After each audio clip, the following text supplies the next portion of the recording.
Good evening, everyone. First of all, thank you to Lisa Nelson and your entire team for everything you do at ALEC.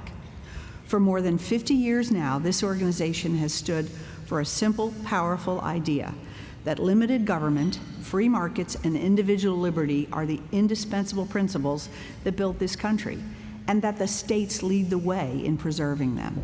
I wish I could be with you tonight in person. Please forgive me. My White House team and I are working hard to help President Trump continue to implement the most ambitious agenda this country has seen in a generation. And can I just say, this really is a special year to be speaking to you all. As we mark America's 250th birthday, there's a lot to celebrate. 250 years ago, a small group of patriots stood up to the most powerful empire on earth and fought for the right to self-governance. That uncompromising American spirit is exactly what built this country, and it is exactly what is roaring back to life right now in state capitals across the nation.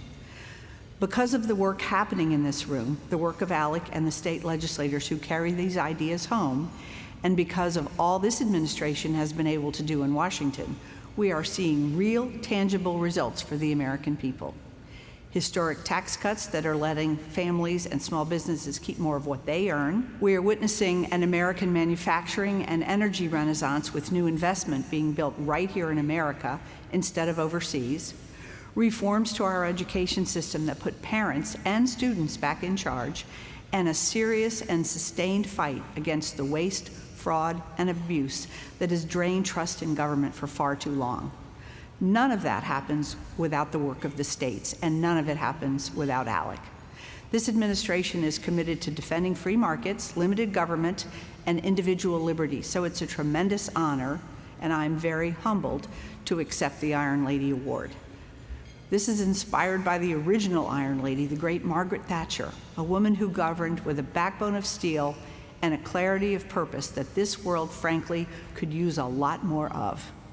It honors women in public service who share those qualities, tough, uncompromising, and clear-eyed about what it takes to defend freedom. And I recognize that I am in extraordinary company tonight. Past recipients of this award include state legislators, congressional leaders, and foreign heads of state who have stood up for these same principles. And of course, my two fellow Floridians, former Lieutenant Governor Jeanette Nunez and Senator Ashley Moody. Now, as proud as I am to accept this award, I have to be honest with you about something. As some of you know, the President recently nominated Danny Perez to be our country's ambassador to Brazil. I know Florida did not exactly sign off on this talent, but when the President wants the best, we try to get the best, and Danny absolutely meets that definition, and I'm proud to call him a very dear friend. So, Florida, I apologize. Washington's gain is your loss, and we should all be picking our dates on a calendar to go visit him. All jokes aside, Danny is a first-generation Cuban American raised in Miami-Dade County and is the perfect person to represent our country in South America. And that story is really the story of this moment and the second Trump administration. The best people, the best ideas, the most innovation, and the most determined leaders keep coming out of our states. It's not an accident, because here's the truth. In this first year of President Trump's second term, we've delivered historic wins, but we'd be foolish to think the fight is over. It's most definitely not. Look what's happening in places like New York and Colorado, where the old, discredited promises of socialism are rearing their heads all over again. As Baroness Thatcher herself said, if you just set out to be liked, you'll be prepared to compromise on anything at any time and will have achieved nothing. When it comes to socialism, there truly is no room for compromise. We don't manage its failures gently. We defeat its ideas plainly and without apology. And that is why ALEC matters precisely so much right now. With so much attention being paid to federal officials, I think it's important to recognize where the real work gets done, and that's among the people of ALEC in the states. My own professional journey has shown me that over and over again. ALEC members have been essential in promoting and defending free markets, limited government, and individual liberty in the face of bureaucratic overreach, year after year and state by state. As state legislators, no one is closer to the people you serve. You see firsthand in your own communities what happens when government power runs amok, and you see firsthand the benefits when it doesn't. We need your input.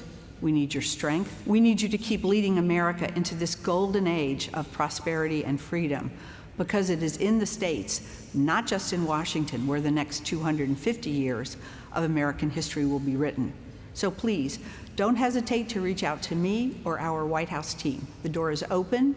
We need your partnership and counsel every step of the way. I'm deeply grateful for ALEC and the support this administration has received from you and from states across the country. Your guidance and your leadership have been invaluable, and they will continue to be as we build an America worthy of her next 250th birthday and everything that comes after that. Thank you again to Lisa and everybody at ALEC for this incredible honor. I look forward to continuing to work alongside each of you and alongside President Trump to make America great again. Thank you so much.